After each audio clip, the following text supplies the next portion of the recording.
Good evening and welcome to the October 3rd, 2017 Ogden City Council meeting. This is the 6 p.m. City Council meeting. Please note that all council members are present. However, Councilmember Blair has asked to be excused tonight. I will never get that right, just so you know. With that, I'll turn the time over to Vice Chair Heyer. Yes, could we please all rise and recite the pledge with me? I pledge allegiance to the flag of the United States of America and to the republic for which it stands, one nation, under God, indivisible, with liberty and justice for all. Thank you. Next on our agenda is a moment of silence. Please take a moment with me. Madam Chair? Yes, sir. I'd like to make a recommendation that we also think of the victims and those who were involved in the shooting at Las Vegas. Thank you.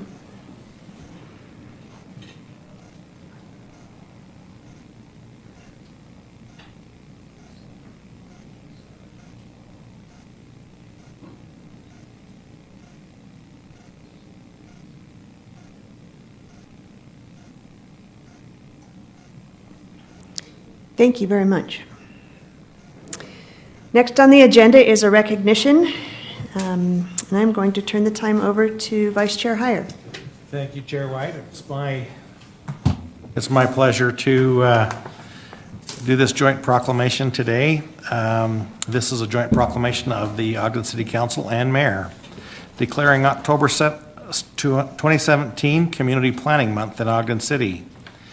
Whereas change is constant and affects all cities, towns, suburbs, counties, boroughs, townships, rural areas, and other places, and whereas community planning can help guide this change in a way that provides better choices for how people live and work, and whereas community planning provides an opportunity for all residents to be meaningfully involved in making choices that determine the future of their community. And whereas the benefit of community planning requires public officials and citizens who understand, support, and demand excellence in planning and plan implementation. And whereas the month of October is designated as National Community Planning Month throughout the United States of America and its territories. And whereas the American Planning Association and its Professional Institute and the American Institute of Certified Planners endorsed National Community Planning Month as an opportunity to highlight the contributions sound planning and plan implementation make to the quality of our cities and environment.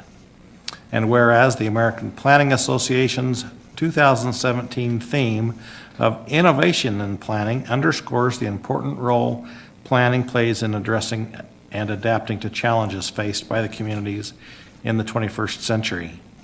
And whereas the celebration of National Community Planning Month gives us the opportunity to publicly recognize the participation and dedication of the members of the planning commissions and all other citizen planners who have contributed their time and expertise to the improvement of Ogden, Utah. And whereas the celebration also gives us the opportunity to recognize the many valuable contributions made by the professional community planners of Ogden, Utah, which include the city planning staff and the city's Community and Economic Development Department, and extend our heartfelt thanks to the continued commitment to public service by these professionals. Now, therefore, be it resolved that the Ogden City Council and Mayor Michael P. Caldwell hereby proclaim October 2017 as Community Planning Month in Ogden City. Community Planning Month in Ogden, Utah is part of a nationwide recognition and celebration of community planning and an opportunity to recognize all of the citizen and professional planners who have diligently worked to make Ogden a unique and vibrant place to live, work, learn, and play. And with that, I would make a motion that we adopt this joint proclamation declaring October 2017 as Community Planning Month in Ogden. Second. We have a motion by Vice Chair Heyer, second by Councilmember Garner. This is a voice vote. All in favor? Aye. Any opposed? That passes. Chair White, I think it's important that we do, it should be known that tomorrow is, the Planning Commission will meet, and the planning staff will be present here in the chambers. And we'll come back and make that presentation to them at that time. So we haven't required them to be to another meeting. We want to just celebrate them for what they do tomorrow in their own meeting. But they do, having been on the Planning Commission for a number of years in the past, it is no small feat what they do. There is lots and lots and lots of hours of preparation, study, and then reflection on the issues that come before those planning commissioners through with recommendation from the staff. So it's not a small endeavor, and they should be celebrated for the work that they do. Thank you. We could clap for them.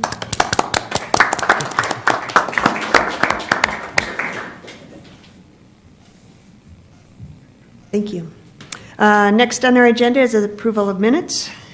First is the closed session of February 21st, 2017, and the work session of March 21st, 2017. Councilmember Garner. Yes, Chair White, I've reviewed those minutes and found them to be correct to the best of my recollection. And the work session of April 18th, 2017, and the joint session of May 23rd, 2017. Vice Chair Heyer. Yes, Chair White, I've reviewed those and found them to be accurate to the best of my recollection. In the regular meeting of April 18th, 2017, and the regular meeting of June 20th, 2017. Councilmember Lopez. Yes, Chair, I reviewed the minutes and I found them to be accurate to the best of my recollection. Then the work session of May 2nd, 2017, Councilmember Stevens. Yes, Chair, they're correct. And the regular meeting of May 2nd, 2017, Councilmember Nadolski. Thank you, Chair White. I've reviewed them and they appear accurate to my recollection, and I make a motion that we approve the minutes as presented. I second it. We have a motion by Councilmember Nadolski, second by Councilmember Stevens. This is a voice vote. All in favor? Aye. Any opposed? That passes. Next on the agenda is a couple of items under the public hearings. The first one is the fiscal year 2018 budget amendment. Chair Lisa Stat will be presenting that for the administration.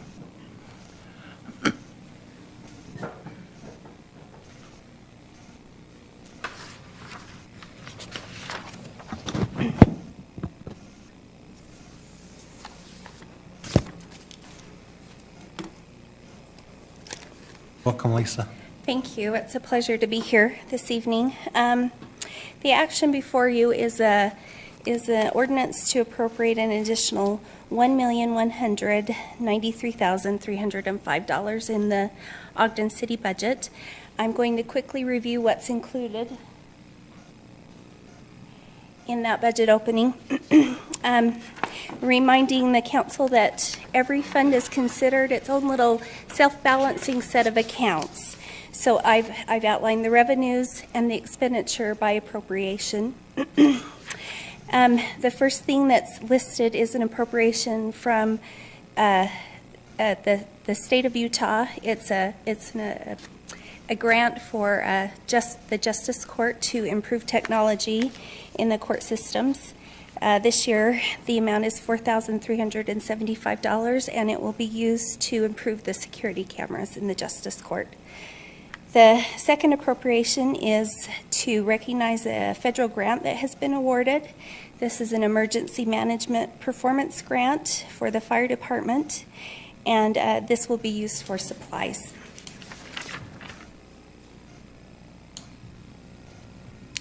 In the general fund, the next thing that is being appropriated is a ramp grant for the Arch Stroll in the amount of $5,000, and that will be budgeted in the arts events expenditures.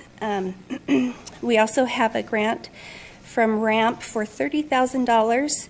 This is to support several activities at the amphitheater, including Monday night at the movies, Tunes at Noons, and other marketing at the amphitheater. And then we also have a state grant in the amount of $2,750. This is just a general operations grant for arts, and so it will be appropriated in the arts budget. We also have an appropriation in the general fund for ramp grant for a couple, they call these easy grants. They're generally between $1,500 and $2,500.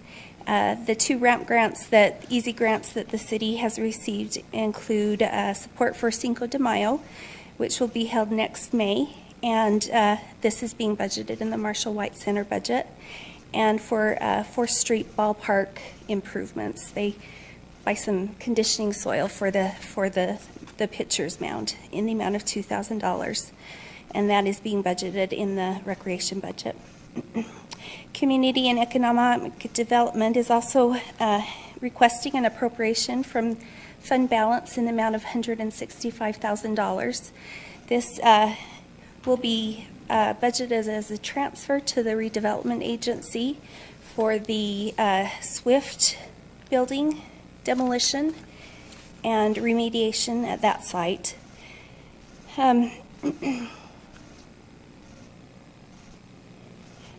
So that concludes the general fund appropriation, would increase the general fund revenue and expenditures by $227,625. The next fund that we have an appropriation for is the Marketing and Tourism Fund. This is proposing a use of fund balance in the Tourism and Marketing Fund. This is the hotel where we can account for all of the hotel tax the city receives in the amount of $3,000 to support the Hispanic Festival. The next appropriation is in the capital improvement funds. This is to recognize a payment the city has actually received from the county in the amount of $148,880. This was a contribution to help with the park improvements at where the main library is. The county assisted the city with some of those costs, so this appropriation will go right back into the parks improvements account. The next appropriation is in the IT fund. We are asking for an appropriation of $700,000. Each year, the IT fund serves the city, other funds in the city, and other activities in the city by purchasing equipment and electronic needs. The IT fund recoups those costs by billing city funds for those services. So this is an anticipation of the activity for this year.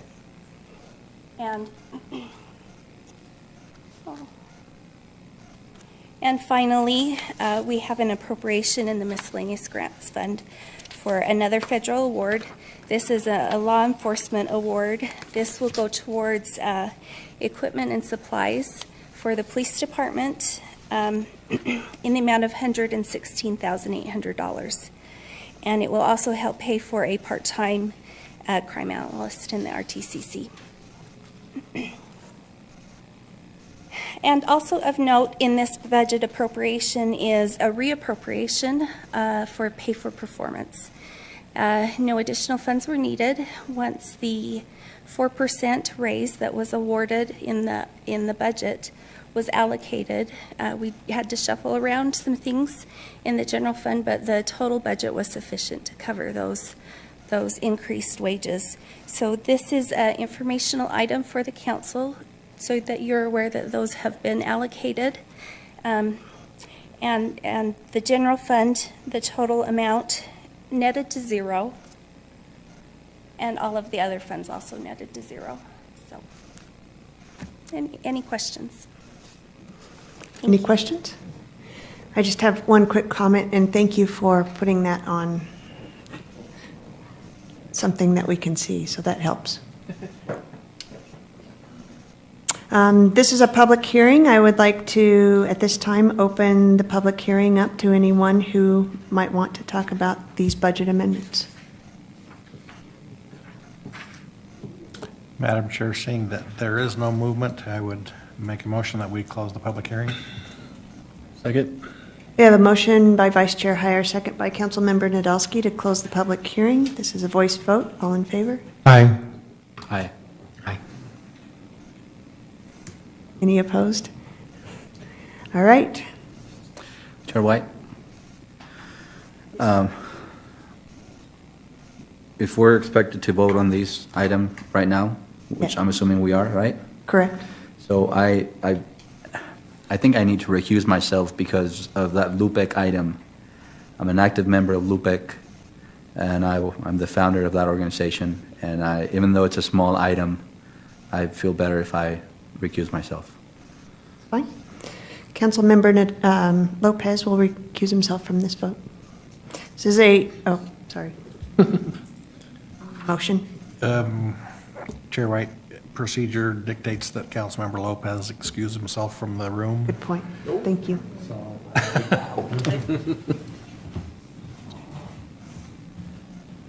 I peek from the wall?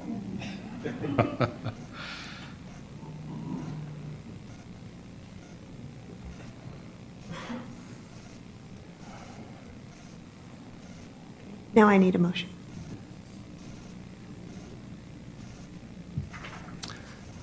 Someone. Chair White, I'll make a motion that we adopt proposed ordinance 2017-40 as presented. Second. We have a motion by Councilmember Nadolski, second by Vice Chair Hyer to adopt the proposed ordinance 2017-40. This is a roll call vote. Councilmember Garner, Aye. Councilmember Nadolski, Aye. Councilmember Stevens, Aye. Vice Chair Hyer, Aye. Chair White. Aye. That passes. I guess we could retrieve Councilmember Lopez now.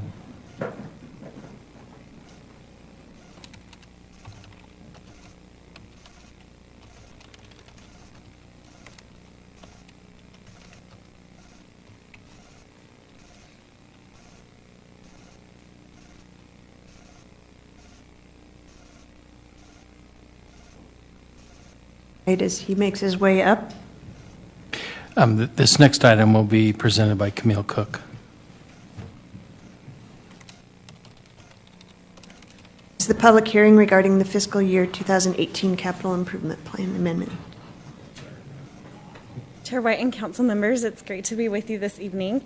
Administration is proposing an amendment to the fiscal year 2018 through 2022 CIP plan that was adopted earlier. This amendment would add CD 080, the Courtyard Inn Acquisition and Demolition Project, to the plan. This project is for the purchase and demolition of the Courtyard Inn located at 445 25th Street.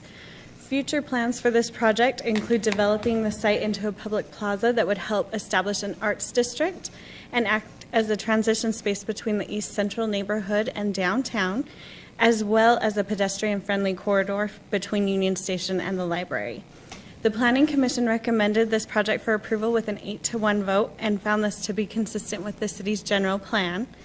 And we recommend that you approve ordinance number 2017-41, amending the fiscal year 2018 to 2022 capital improvement plan by adding project CD 080 for the property purchase of 445 25th Street for use as a public plaza.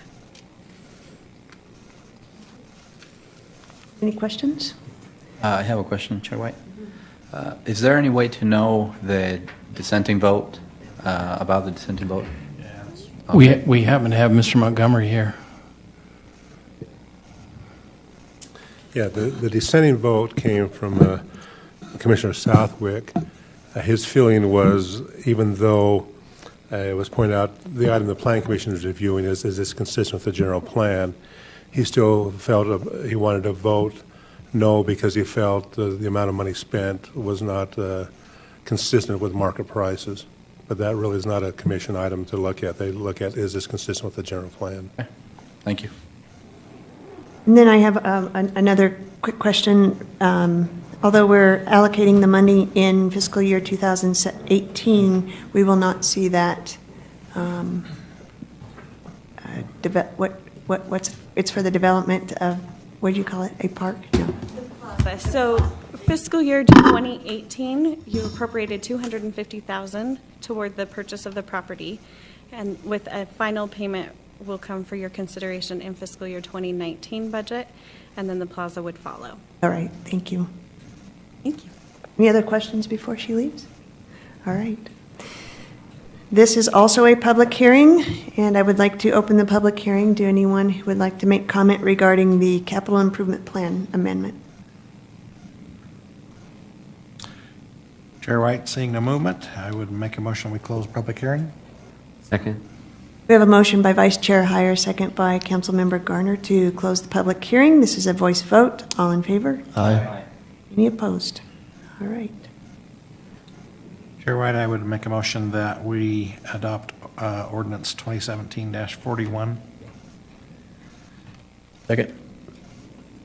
We have a motion by Vice Chair Heyer, second by Councilmember Nadolski to adopt proposed ordinance 2017-41. This is a roll call vote. Aye. Aye. Aye. Aye. Aye. Aye, that passes. All right, on to the next agenda item, reports from the Planning Commission. Mr. Montgomery, on Planning Month, will present. Planning Month. It seems like it's been a month all night. I'm just All kidding. night long, that's right. That's why we honored you so much, is because you spend so much We time want you to here. keep coming Time you back. can never get back. You have before you tonight a petition which was submitted by a citizen regarding clarification of when front yard parking would be allowed. And so the Planning Commission reviewed that and is going to make a recommendation to you tonight. The petitioner was concerned with the fact that they have a small single-car garage, though they really can't use that garage. And as they look to provide for their parking needs, the present regulation says that if you have an alley, you need to use that alley to get access to parking in the backyard. As you can see in the red, that's the petitioner's property, and they do have what's called an abutters alley that runs along the south side of their property. Of course, the concern is, as you look at this photo then below, this is what that alley looks like from the street. It's hard to tell if it's the driveway to that garage or how you use that. The petitioner had hired a contractor to try to work within the ordinance, not understanding, assuming and trusting that the contractor said he had received a permit, which would have been reviewed by the planning staff and issued, which would have addressed the issues of the ordinance, but instead the contractor did not get a permit but pursued the work and installed the front yard parking slab. And when it came to his attention through a citation that the parking had been installed without a permit and would violate the ordinance, he petitioned then to have a consideration of changing the conditions of the front yard parking, specifically related to alley access. So presently, the way the ordinance reads is that parking is an area where you can build a garage. So that's either in the building envelope where the home is built or behind the home in that light shaded blue area. Those are all the areas that you can have parking in, the dark blue and the light blue. And as you can see in this picture to the right, that either happens with a detached garage behind the house or the garage is attached to the house or a carport, a legal parking space. The ordinance then says that if that's not possible because your home is built too close to the side property lines, then your first option is if you have an alley, you use that alley to access to put your legal parking in because you can't get to the rear yard from the front of the house because the side is too close to the property line. However, if that is not an option, if there's no alley present, then the ordinance says you can have up to 2 parking spaces in the front yard setback. And so this is the item that the petitioner wanted to talk about, the fact that he does have an alley, but he felt it was not reasonable access. So the discussion then talked about alleys in particular. I mentioned it's an abutters alley. Typically on any block in the city of some of the older subdivisions, those alleys are present. They either are a public alley, meaning the alley was dedicated to the city as a city right-of-way, or it was dedicated in common to all the people who abut or have touched that alley, hence the name of Butters Alley. In that case, they are private property, not owned by the city or controlled by the city, but are controlled in common by all those people who are against it. Of course, with the alleys, there are a lot of varying conditions. Some are, as you may be aware of, are areas for junk and debris. Some are overgrown and hard to access. Some, like the other ones we identified, are hard, you may be able to get to them, it's not clear. Or in some cases, they've been fenced off and other things have happened in those alleys. So as the commission discussed that, they said, okay, what are the key factors for consideration?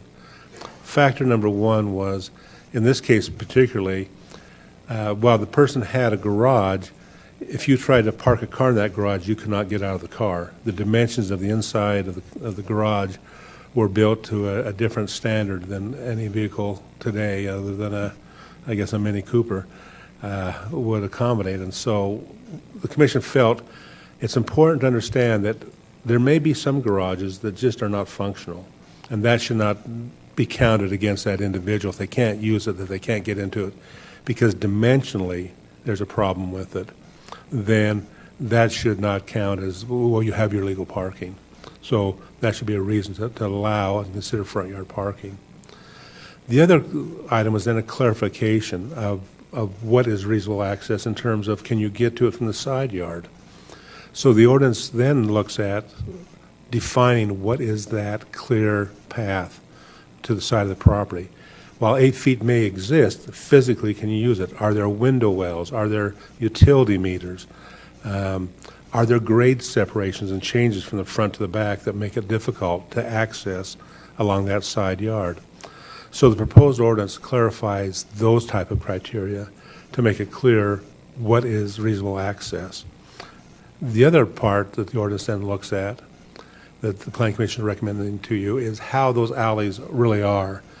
If the alley is less than 100 feet, and typically they're 16 feet wide, but at least a minimum of 12 feet, the Planning Commission felt that's reasonable access for those corner properties, or maybe even a second property. On this plat map, you'll see those blue arrows on the bottom right.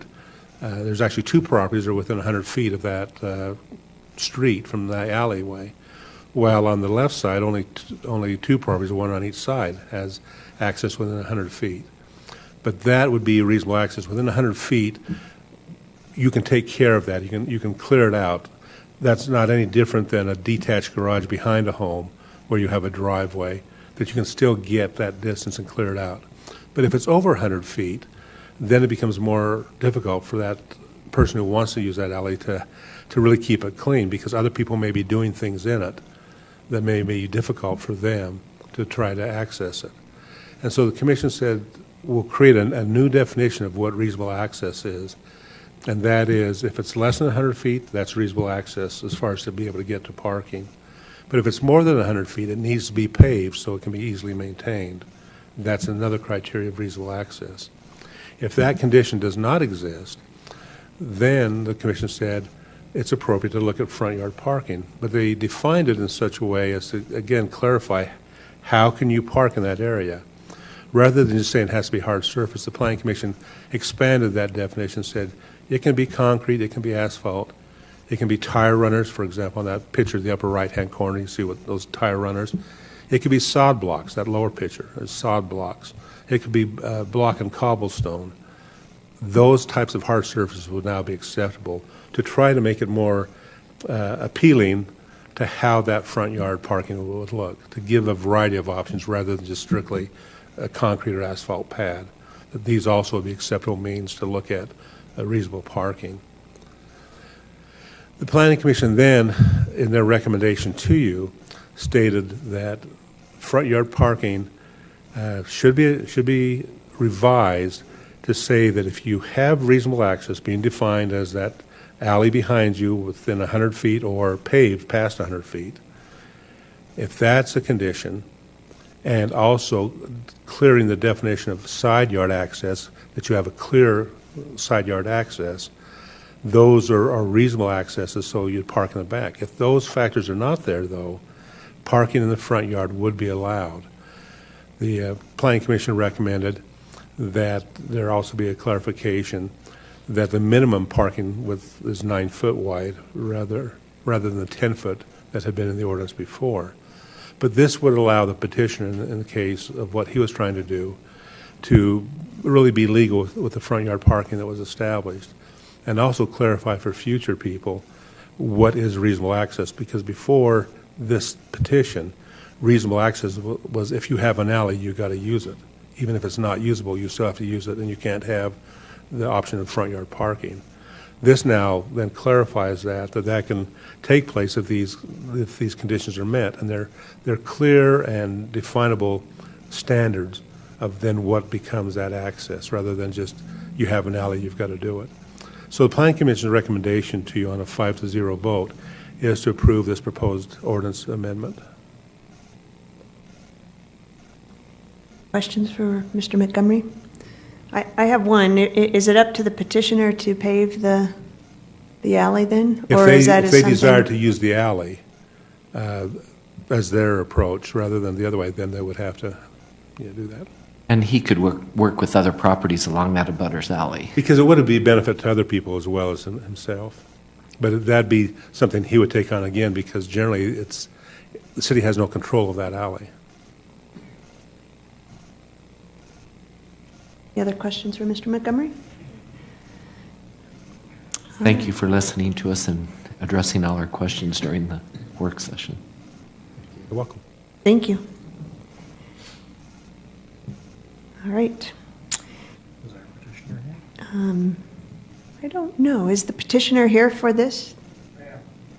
You're the petitioner? Would you like to say any other comments? Or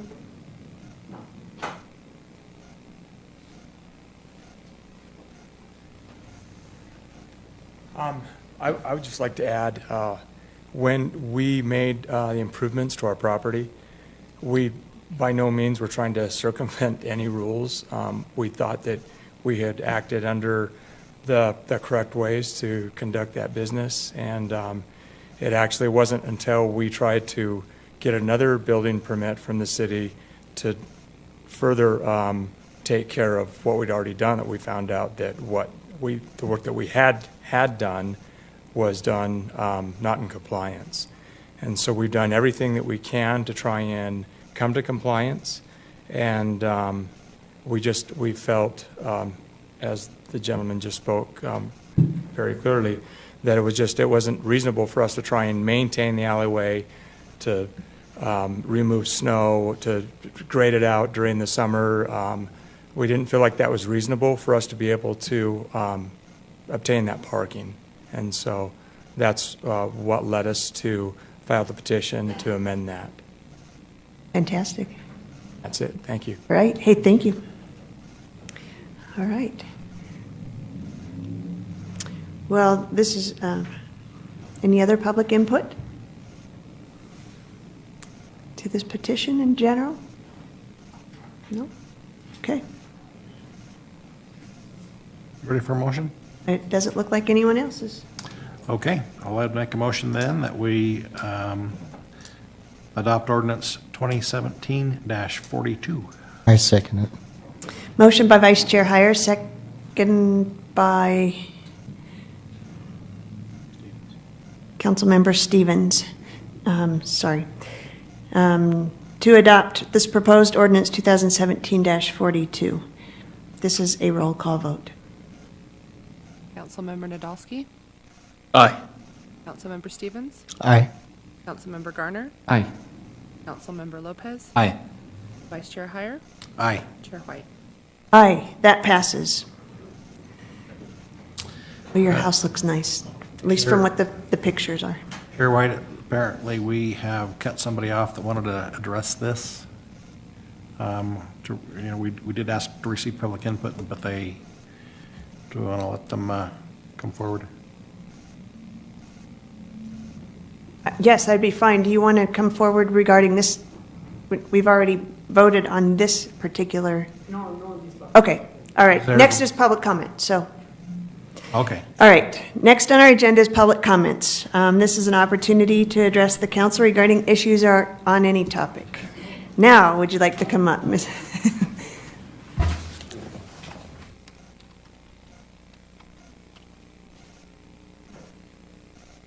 Sorry to be late.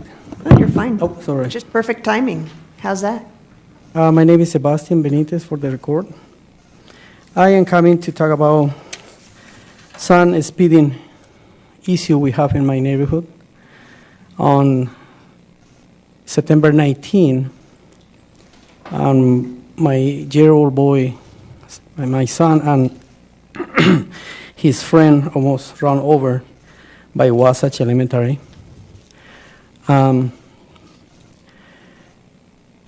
Sorry, I am so tired. I was trying to make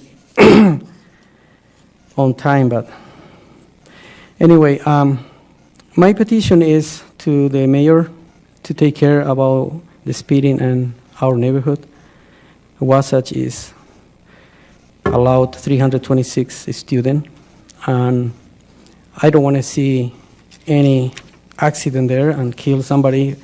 We have sometimes people hurry to make the job on time or in the meeting, this meeting. You know.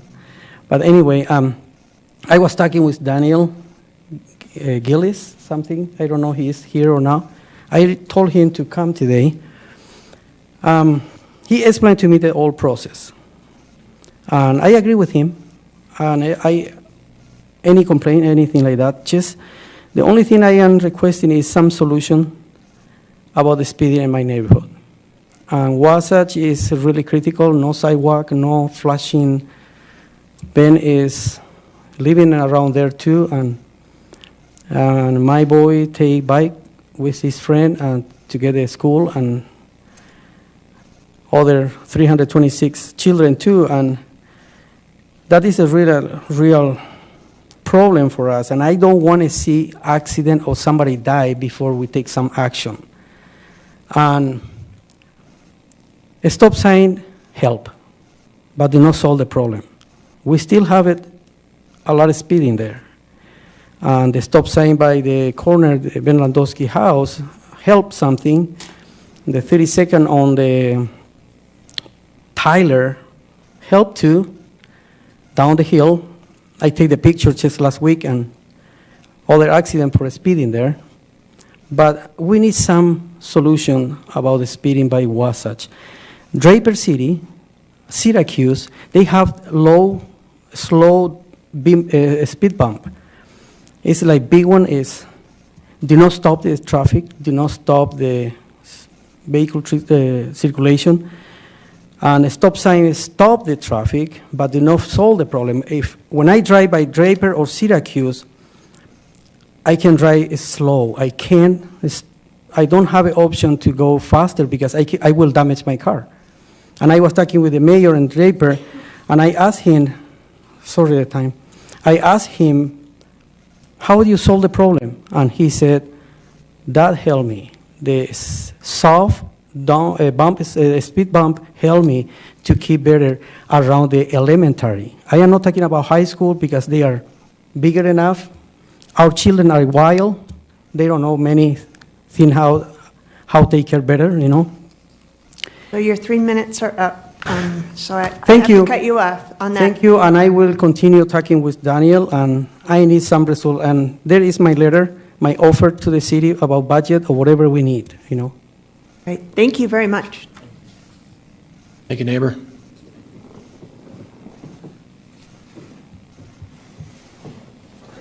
Any other public comment? All right. Comments from the mayor? Mr. Benitez, we are working on that, and we work on safe passage through all city and school zones. So we appreciate your comments, and we'll make sure that gets addressed, and we'll work on ways to address that. That's a very generous offer. There is a process, though, to monitor and put pipes out and understand exactly what's happening before we react to things. But know that we're very, very focused on making sure that our kids, my kids included, my kids go to Mount Ogden Junior and Ogden High and everything else, and I want them to be able to come and go and feel real safe about that. It's part of the safe routes around schools and bike master plan and everything else. So we're working on that. Appreciate your comments. Appreciate you coming down tonight, and we'll go to work on that. I do want to make one comment before I close. I think a lot of us that work in city governments and in areas where people gather and want to be a part of a community and everything else are more than a little bit horrified about what happened late last night in Las Vegas. I had a daughter that was down there a week ago, exact same venue, thought she was going to be enjoying a great thing and everything else, and luck of timing was something different. And I posted something on Facebook I'd just like to reiterate in a public meeting and hope we can all think about a little bit.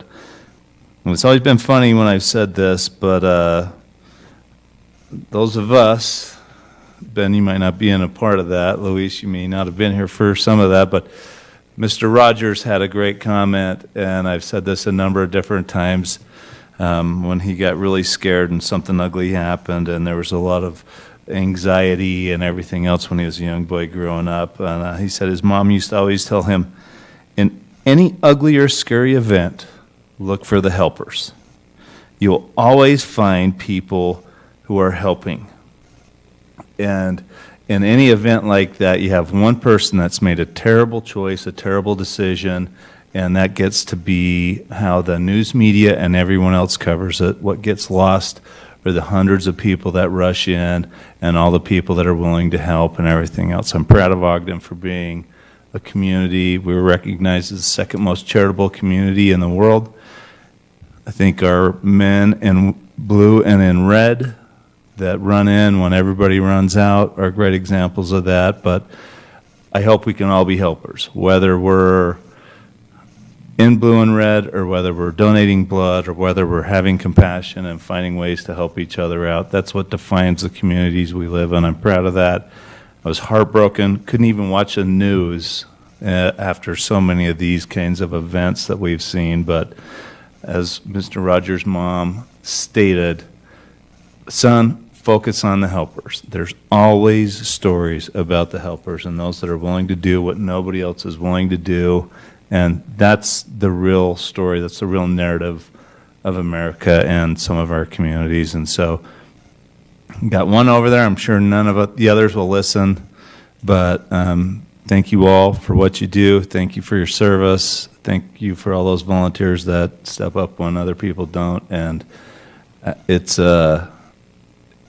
really important that we just say, thank you to all those that show up when most others don't. So. It was an emotional day yesterday for somebody being in municipal government and an environment where we deal with communities and special events and everything else. It's overwhelming to watch, but it's overwhelming to know what other people contribute to provide us with this quality of life and the love and ability to raise our families in a wonderful environment. So just felt compelled to say that. Thank you very much. Thanks. Anyone else? I echo what the mayor said. It's evident that it brings out the character of the citizens of this great country and the communities that they live in. We saw that very evident also in our own area with the Uena fire, where our first responders and our police were there assisting as recognized by the Weber County Commissioners. And the organization by which we do have in our fire and our police department. And I think it speaks volumes of the characters that we have in both of those agencies, but also it speaks volume of the leadership that we have in those agencies. It was hard to see those and trying to understand the reason and the motives behind such an act that involved there in Las Vegas, but we'll probably never understand the scope of that tragedy. But I want to thank our fire and our police for the type of job and the professionalism that they exercise in our community to make it safe. Only one suggestion. I wonder, Mayor, if we could maybe have some traffic control, maybe not only in Wasatch, but maybe around some of the other schools to see if there is any other elements that we need to look at there. Comments? Well, those are difficult comments to follow, but it's all just lean on the comments made by the mayor. Appreciate that. I was around to recognize the beautiful day in the neighborhood. But so to get to the comments in the neighborhood, appreciate Mr. Benitez being here. I've heard a lot of the same remarks from a lot of the neighbors as well about concerns in the Wasatch Elementary area. Like the mayor said, there is a process, and I'm very comforted to know, and hopefully you are too, having gotten to meet Daniel Gillies, our traffic engineer. We've got exceptional professionals with a lot of background and expertise. Take a look at it, and I think we'll find that our engineers will always provide good recommendations to keep our neighborhoods safe. So I look forward to seeing what those recommendations are going to be from those engineers, and I hope we can put together a solution, because I think Mr. Benitez is right, and a lot of the neighbors are concerned as well, as am I. Thanks. And I will also say that Councilmember Nadolski does not hold back on his comments regarding this. So we all know this issue quite well. So, yeah. Any other comments? All right. Motion to adjourn? Second. We have a motion by Vice Chair Heyer and second by Councilmember Garner to adjourn. All in favor? Aye. Opposed? All right.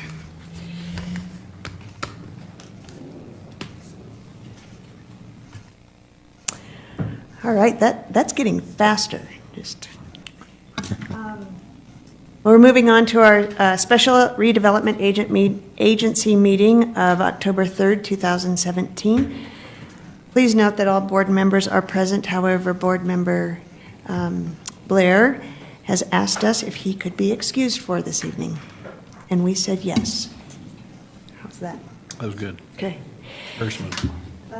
On the agenda, we have the approval of minutes, the special meeting of November 1st, 2016, and closed session of November 1st, 2016. Board Member Stevens. Yes, Chair, they're correct.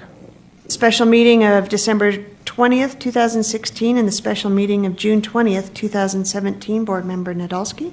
Thank you, Chair White. They appear accurate to my recollection. The joint session of July 11th, 2017. Vice Chair Heyer. Yes, Chair White, I think they are accurate to my recollection. Motion to approve them? Oh, and I would move that we approve the minutes that have been presented tonight. We have a motion by Vice Chair Heyer, second by Board Member Nadolski. This is a voice vote. All in favor? Aye. Any opposed? Fantastic. Those pass. Next on our agenda is public hearings regarding the fiscal year 2018 budget amendment. Lisa Stat will be presenting this.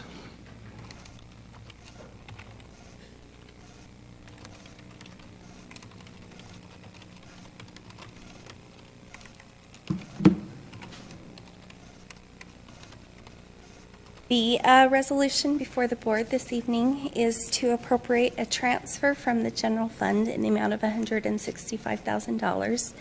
This was just approved by the City Council to be transferred to the RDA. This would be appropriated in the track line area to assist. The Swift building has now been purchased by the city, and remediation costs are estimated with this to be just under $1.3 million. We have a budget of 1.284 to assist with those costs. Any questions regarding this budget, this resolution? Any comments or questions? Thank you. Right, this is a public hearing, and anyone here to comment regarding the fiscal year 2018 budget amendment regarding the Swift building, please come forward. Seeing no one's left, I move that we close the public hearing. Second. We have a motion by Vice Chair Heyer, second by Board Member Garner to close the public hearing. This is a voice vote. All in favor? Aye. Any opposed? The public hearing is closed. I'd like to make a motion to approve proposed resolution 2017-8. Second. We have a motion by Board Member Lopez, second by Board Member Garner. This is a roll call, or to adopt the proposed resolution 2017-8. This is a roll call vote. Aye. Aye. Aye. Aye. Aye. Aye, that passes. Next on our agenda is public comments. This is an opportunity to address the redevelopment agency regarding any concerns or ideas on any topic. Seeing no movement on that, any comments from the executive director? Well, since not everybody came at once, I will just say no further comment at this time. Thank you very much. Comments from the board members? I just want to thank Brandon Cooper for all the work he's done. This is a great opportunity for us on the Swift building, so. All right, motion? Motion to adjourn. Second. We have a motion by Board Member Garner, second by Vice Chair Heyer to adjourn. This is a voice vote. All in favor? Aye. Any opposed? All right, that's a wrap. Thank you very much.